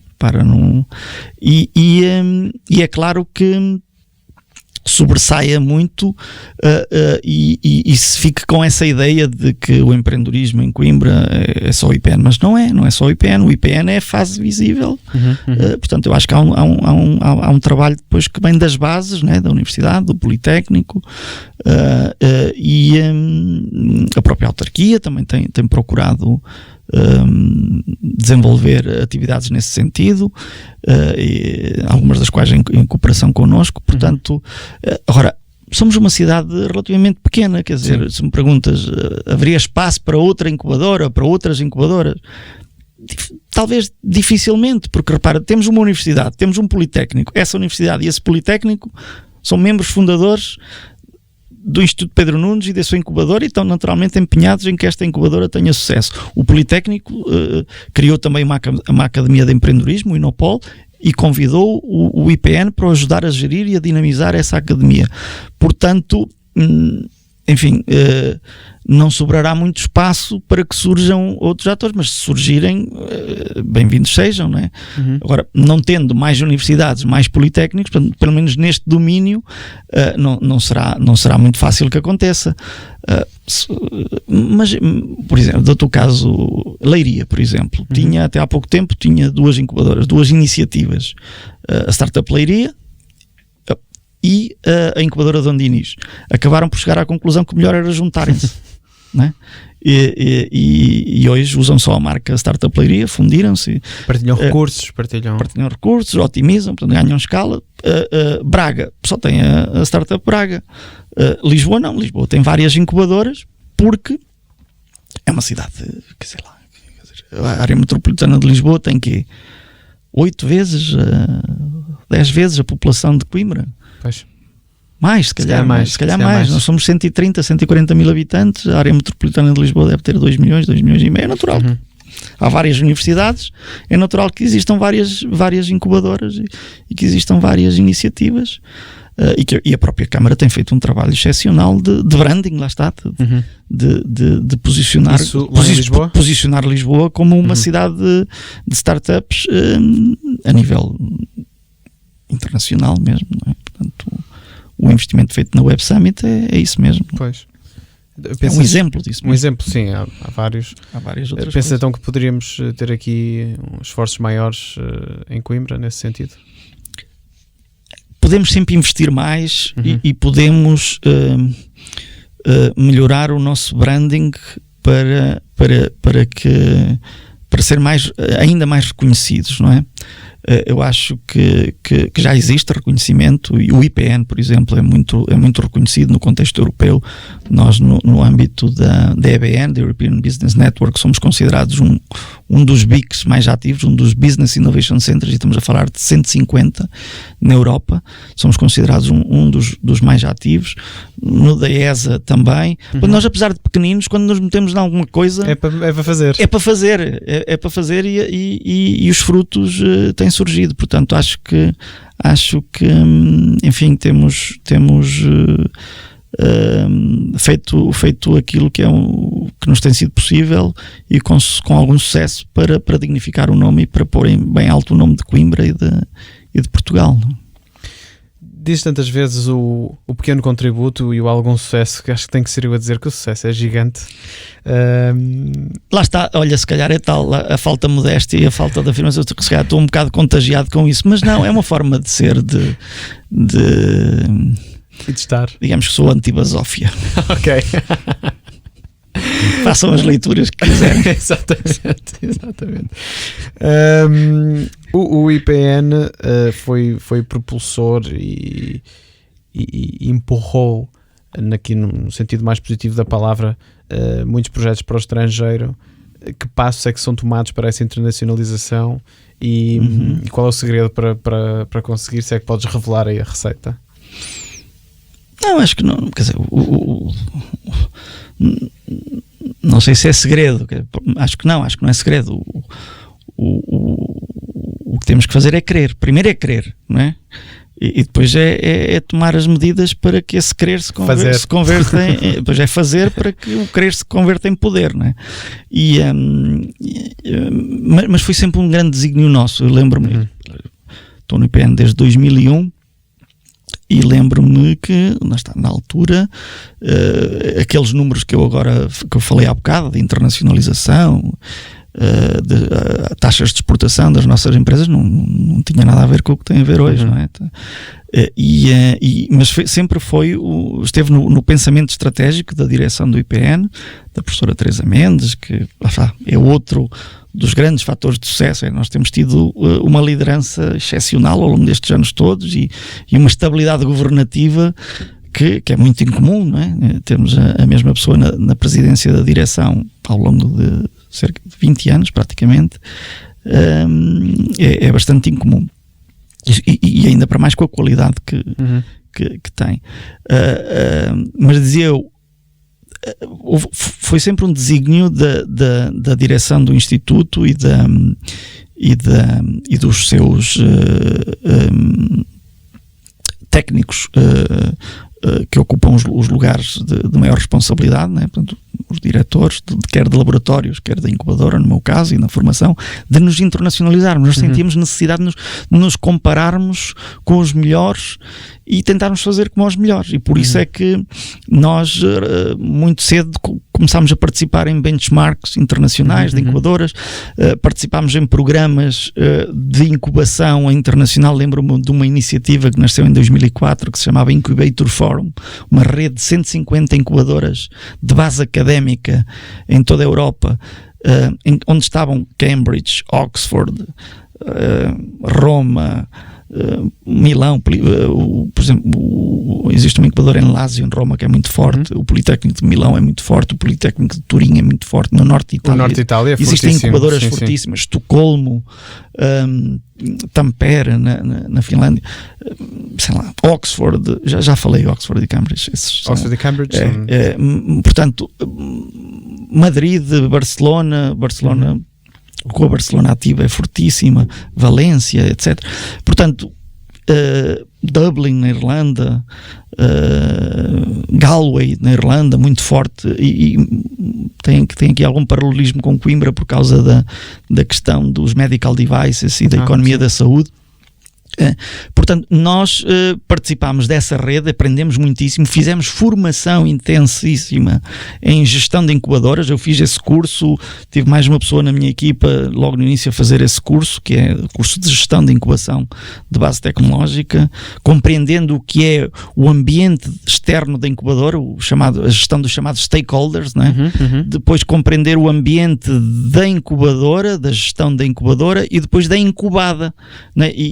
E fazer confluir, convergir interesses dessas três realidades, no sentido de que resultem dali, enfim, coisas boas, não é?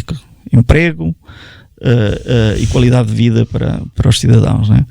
E nós procuramos aprender com toda essa gente e chegámos à conclusão que também podíamos ensinar alguma coisa, não é? Portanto, eu quando comecei a entrar nessa arena internacional percebi que, afinal, há aqui coisas que nós fazemos tão bem ou melhor que eles. E pouco a pouco fomos enfim, granjeando o nosso próprio prestígio.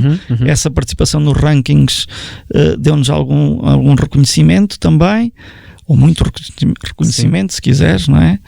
E fomos cada vez sendo mais convidados para participar em programas internacionais, em projetos. Participámos em imensos projetos internacionais, sempre em benefício das nossas empresas. Portanto, projetos de soft landing, não sei se estás familiarizado com o termo, não é? Mas o soft landing é um termo, o aterragem suave, não é? Um termo que nós utilizamos nesta indústria, que consiste em ajudar as nossas startups ou scale-ups a internacionalizarem, a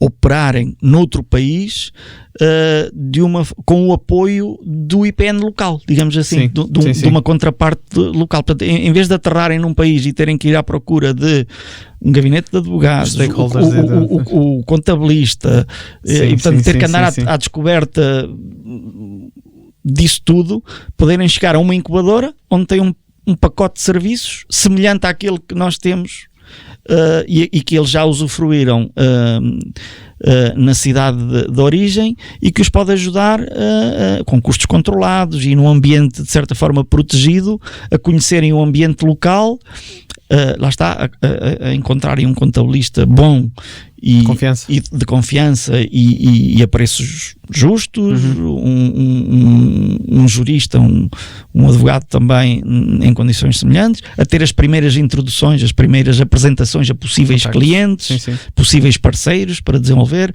à universidade para recrutamento, enfim, e nós começámos a trabalhar muito em projetos desses, a levar missões das nossas empresas a outros mercados e vice-versa também, a aceitar empreendedores de outros países e fazer esse trabalho de soft landing para eles cá. Sim.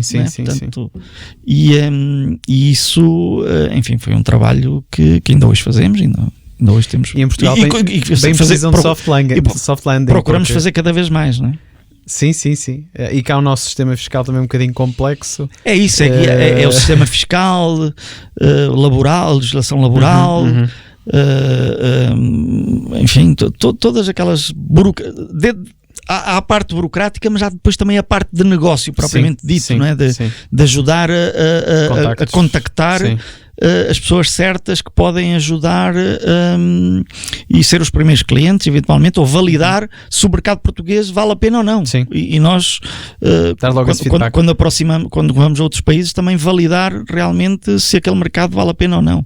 E se estamos preparados para ele ou não. Muitas vezes é preciso adaptações,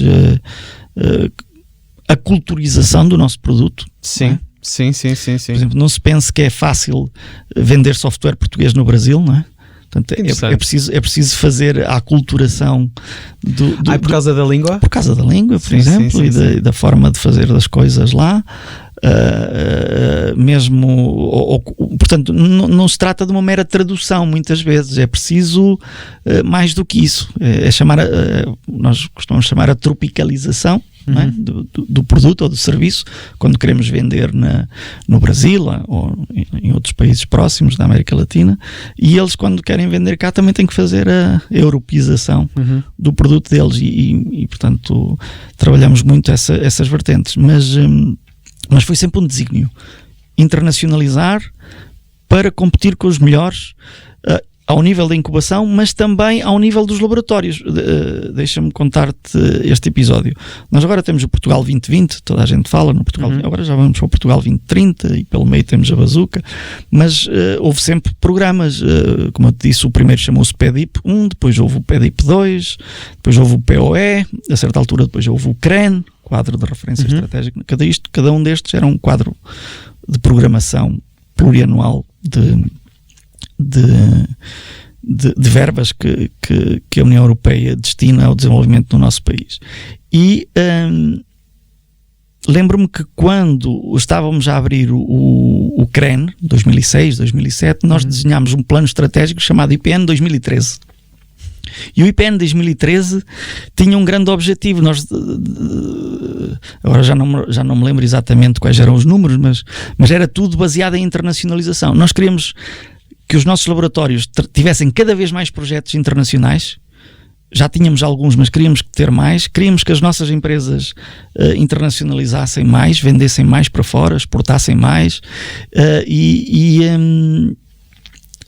Por exemplo, no contexto dos laboratórios havia uma realidade que era mais ou menos esta. Nós tínhamos investigação aplicada, já estávamos a participar em muitos projetos nacionais com as nossas empresas, regionais e nacionais, mas participámos também em alguns projetos internacionais, nomeadamente a nível europeu, mas eram os nossos laboratórios de informática, de eletrónica, de materiais, que é muito ativo internacionalmente, a desenvolverem soluções e a contribuírem com o seu conhecimento para a competitividade de PMEs de outros países.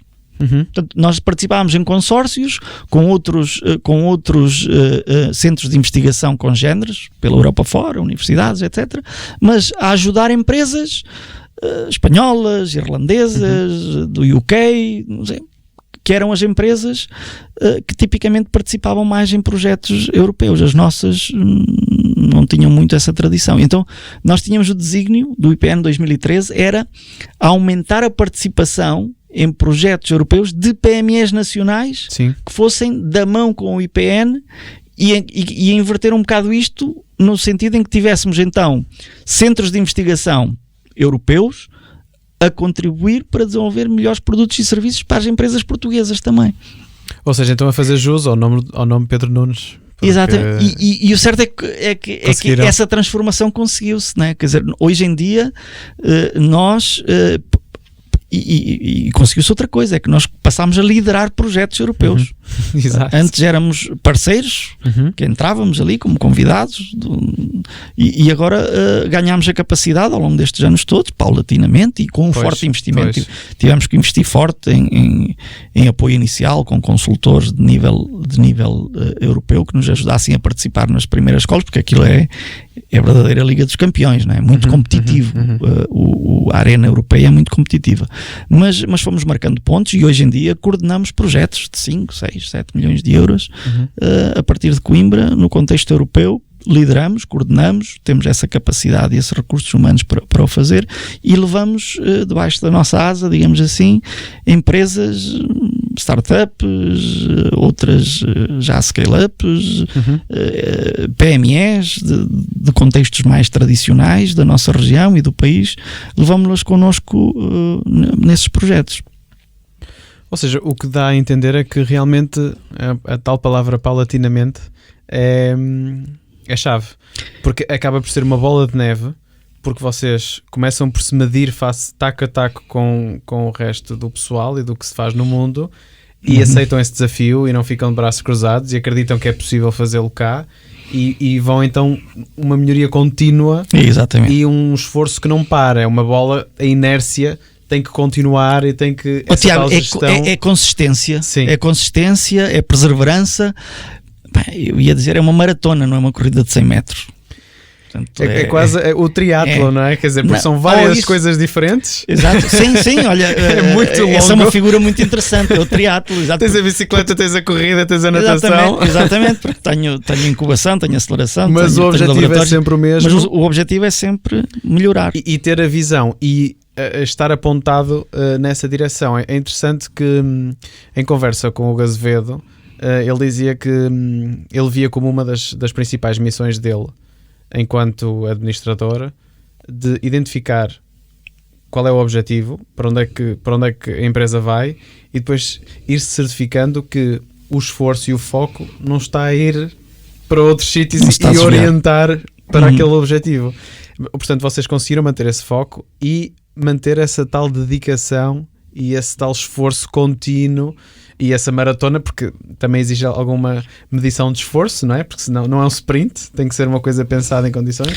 Exatamente, portanto, é sempre também com muito critério. Repara, nós tivemos sempre muita cautela. Poderíamos eventualmente ter crescido mais depressa se tivéssemos sido mais ousados e arriscados, mas também podia ter corrido bem, podia ter corrido mal, porque, repara, nós, uma coisa que sempre foi essencial para nós é sermos uma instituição equilibrada.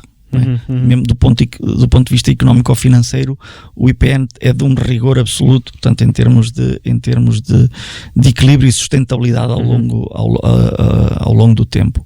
E temos-lo feito de uma forma muito empreendedora também, que eu gosto de dizer isto, repara, nós temos um modelo que, sendo uma associação privada, sem fins lucrativos, de utilidade pública, somos uma associação que não cobra cotas aos associados. Portanto, os nossos associados deram um contributo inicial em termos de constituição do património associativo, mas a partir daí só tem benefícios, tem descontos nos serviços que prestamos, naturalmente contribuem com ideias na nossa Assembleia Geral e são dinâmicos, uma boa parte deles, não é? São também bons contactos. São excelentes contactos, exato, mas nunca foram chamados a cobrir prejuízos, nem a financiar déficits, nem, portanto, nunca houve buracos no IPN, não é? E há anos de maior dificuldade, outros de menor, mas lá está, com muita consistência, digamos, temos conseguido afirmar uma certa sustentabilidade. através de uma atitude também muito empreendedora. Nós estamos sempre à procura de oportunidades, de projetos, de coisas para ganhar a vida, porque lá está, como não recebemos cotização de lado nenhum, nem transferências do Orçamento de Estado, nem transferências de nenhum outro tipo, o que também é muito invulgar para a maior parte das instituições congêneres, são financiadas pelas autarquias locais, pelas universidades, pelo governo central, pelas regiões. Portanto, existem, em França, por exemplo, tem um modelo, Bélgica tem um modelo em que as incubadoras de empresas são financiadas pelas regiões e por dinheiros públicos, não é? São quase tudo instituições públicas, não é?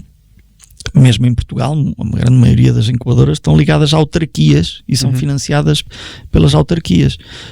Nós temos sabido não acomodar-nos e procurar fazer pela vida, e isso também nos enche de bastante orgulho.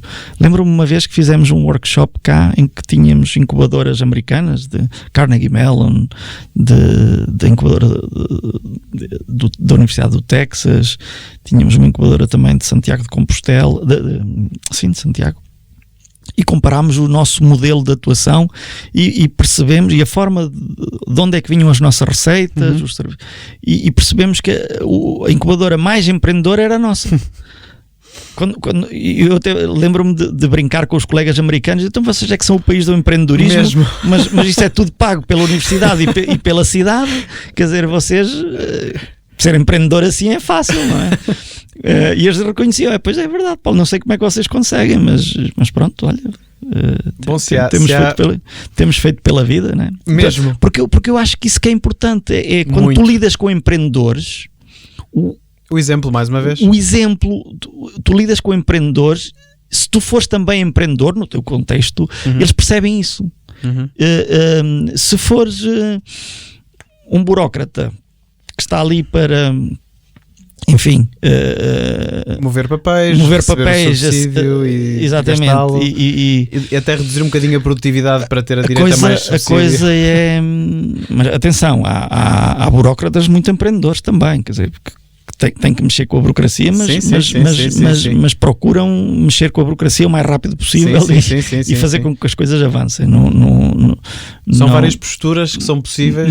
Mas eu acho que o exemplo conta muito, não é? Claro. E eu vejo isso eu tenho imensos grupos de WhatsApp com empreendedores desta empresa, daquela, e às vezes 8 da noite, 9 da noite, 10 da noite, vejo qualquer coisa que pode ser mando, envio e tal. E, portanto, é um não só porque estou entusiasmado, claro, porque quero que aquilo tenha sucesso, não é? E tanto como um empreendedor, ou quase tanto, porque eu nunca sei qual é a vontade lá de lá, não é? Qual é a vontade lá de lá? Exatamente. Mas se calhar até tenho mais vontade que eles. Talvez. Mas, em 2000, com a certeza exatamente, que sim. Mas o certo é que procuramos isso, né? E acho que tenho conseguido transferir um bocadinho dessa atitude para a equipa, né? E tenho uma equipa excepcional que trabalha, quando o objetivo e o deadline é dia 25 à meia-noite, pronto, der por onde der, tem que estar dia 25 à meia-noite feito, não é? Portanto, e juntamos-nos todos, fazemos noitadas, portanto, somos empreendedores.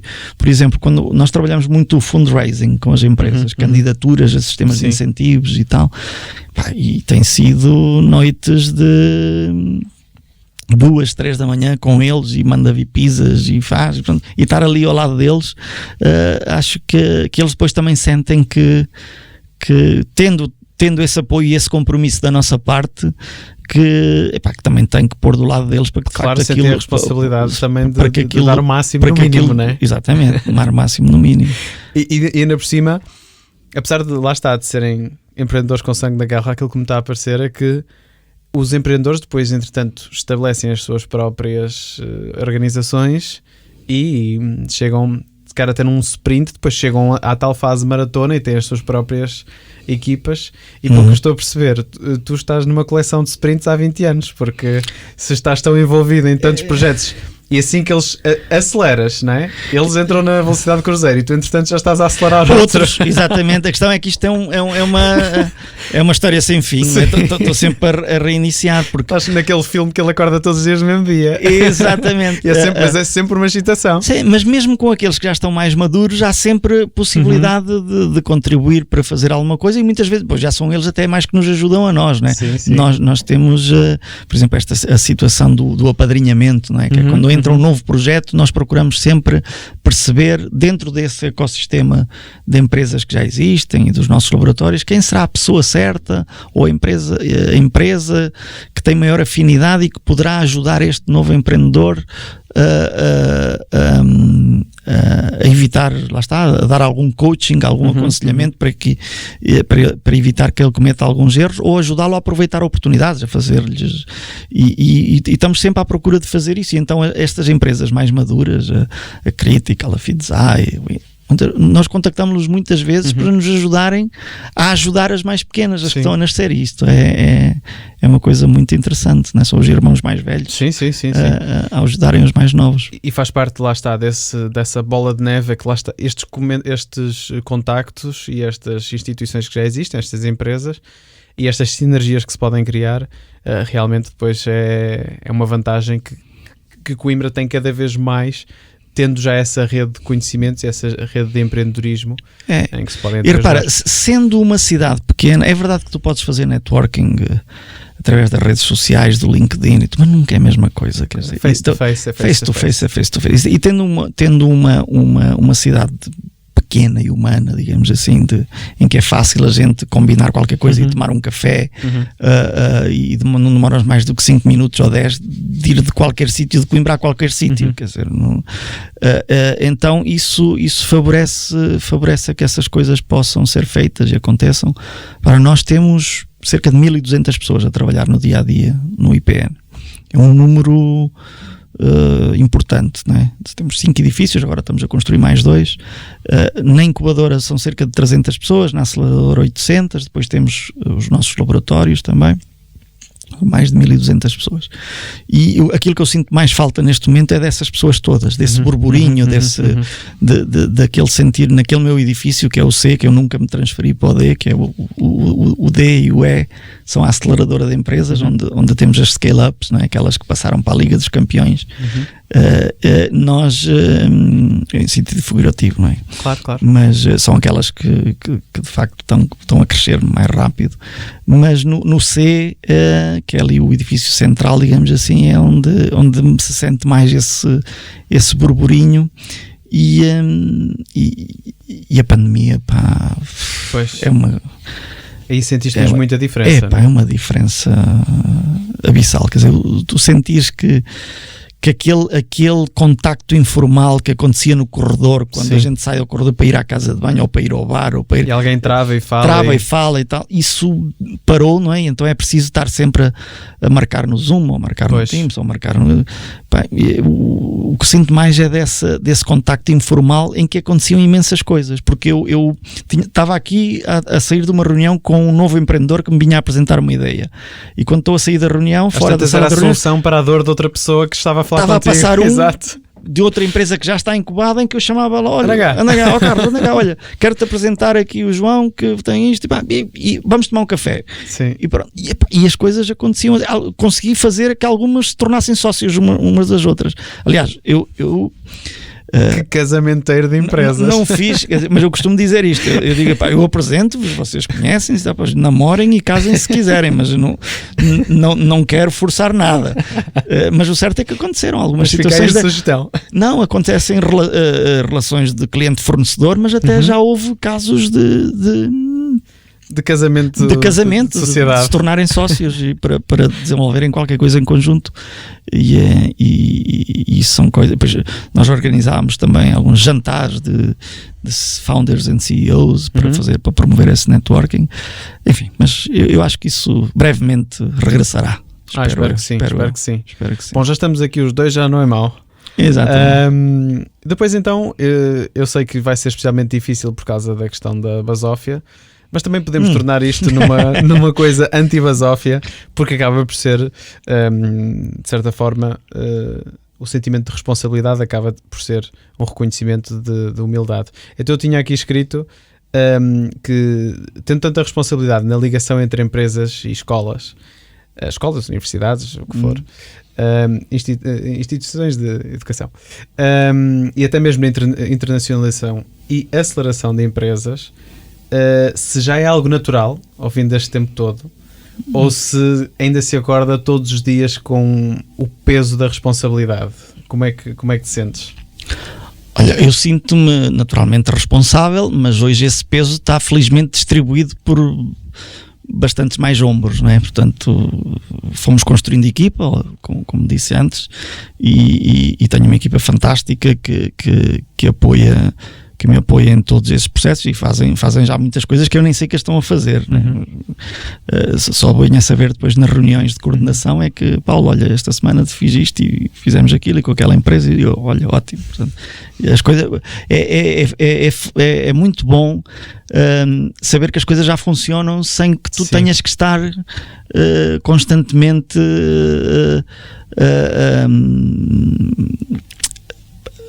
a ter que presenciar e a mover tudo, não é? Quando as pessoas ganham autonomia, não é? E então é especialmente gratificante ver como essas pessoas se desenvolveram. Quase todas as pessoas na minha equipa, ou a maior parte das pessoas que estão na minha equipa, começaram a trabalhar comigo através de estágio profissional. E foram crescendo. Eu não sei se sentes o mesmo. Para mim, a parte mais bonita da gestão é quando alguém que tu acompanhaste aprendeu a fazer contigo. E se torna melhor do que tu. Exatamente. Sim. E ganha autonomia. Quando o aluno supera o mestre. Chega e diz, olha, fiz isto várias vezes, exatamente. E tu ficas assim, uau, boa, era isso mesmo. E ganhas confiança e é quase como um membro extra. Eu nunca conseguiria fazer isso, exatamente. E ganhas aquele... Porque assim é que se avança, não é? Sim. Aliás, a humanidade só avançou porque os alunos foram superando os mestres, não é? Senão ainda estávamos... Foram fazendo coisas... A tentar descobrir a roda, ainda estávamos ali naquele processo. Isso acho que não é nenhum demérito para o mestre, é o mérito, não é? Porque conseguiu ativar ali qualquer coisa naquela pessoa que o fez interessar-se por aquilo e tornar-se muito bom. Até considero o maior mérito, que é ter a capacidade de delegar, que às vezes temos tanto apego a uma determinada função que depois... parece que às vezes até pode ser difícil. Não, Tiago, e é verdade. E nunca ninguém faz como nós fazemos. Às vezes, aquele sentimentozinho de que eu teria feito se calhar um bocadinho diferente e tal. Mas deixa-o fazer. Ele faz. E erra uma vez e duas e depois começa a fazer melhor. E começa a fazer melhor. Porque está dedicado a cabeça e o foco, lá está, aquilo que falámos há pouco, o foco de uma pessoa que pode estar a liderar uma equipa que está dedicada só a uma determinada função, ganha aquela expertise naquela coisa.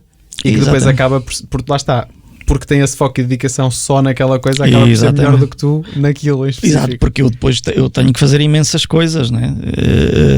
E muito de coordenação, gestão, representação, etc. Mas é isso, o chamado empowerment ou empoderamento, não é?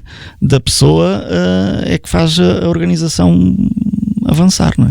Isso. Então sentes que a tua responsabilidade é precisamente de jogar com esses já key players e orientar no com sentido equipa, certo. Mas é uma responsabilidade boa, que enfim, não é daquela responsabilidade que te agobiante, que não dorme. Não, é uma responsabilidade boa. É aquela responsabilidade que te impele a fazer e a procurar que as coisas aconteçam, não é? Muito bom. Muito bom. Esta conversa está a ser excelente já agora. Sim. Eu estou a adorar. E eu já achava que o IPN era ouro. Eu também estou a gostar muito. Ainda bem. Eu já achava que o IPN era ouro. Depois, a meio da conversa, já estava assim a pensar mais tipo pérola. E entretanto, já está aqui no diamante. Portanto, cuidado. Cuidado que isto depois até se torna perigoso. Mas realmente desde que nós cheguemos a Kryptonite. Porquê escolher Coimbra? Qual é a razão? Porque é que eu vim aqui parar? Olha, por uma razão muito simples, é que eu sou de cá. Isto é, eu não nasci em Coimbra, mas os meus irmãos, o meu irmão já nasceu, que é 2 anos mais novo que eu, e a minha irmã não, minha irmã nasceu na América do Sul, depois já vamos ver aonde, mas eu sou de Penacova, que é um município confinante aqui com Coimbra, muito próximo, Portanto, depois acabei por razões familiares e viver para a América do Sul, concretamente na Venezuela, mas sempre tive essa ligação. Tinha colegas, primos mais velhos que estudaram em Coimbra, ouvia falar da queima das fitas, então sempre tive aquele desejo de um dia eu quero estudar em Coimbra, apesar de ter tido a oportunidade de estudar noutros sítios, desde logo na Venezuela, nos Estados Unidos, mas tinha aquela fixação de que queria estudar em Coimbra. E depois, mesmo depois de estudar em Coimbra, tive a oportunidade de trabalhar noutros sítios também, mas por diversas razões que poderemos eventualmente abordar mais à frente, acabei por me fixar aqui e por me apaixonar por este projeto que de facto, ao qual já dei muito de mim, né? São 20 anos. Aliás, no próximo dia 13 de junho faço 20 anos no IPN. Portanto, e acabou por ser o meu projeto de vida. Pelo menos até agora. Pois, bem, por tudo aquilo que eu ouvi até agora, realmente é difícil abraçar um projeto com mais significado, não é? Porque... Exatamente, Tiago, acho que foi isso. Utilizaste a palavra certa, é significado, é meaningful, não é? Portanto, é sentir que estás a fazer qualquer coisa que tem impacto na vida das pessoas. Sim. Tem impacto na vida de muita gente e que podes dar o teu contributozinho para que as coisas aconteçam. É isso que eu sinto, é o maior sentido de realização pessoal que posso ter, é isso, é ter esse sentido de que aquilo em que me empenhei de alma e coração resultou em coisas positivas para muita gente.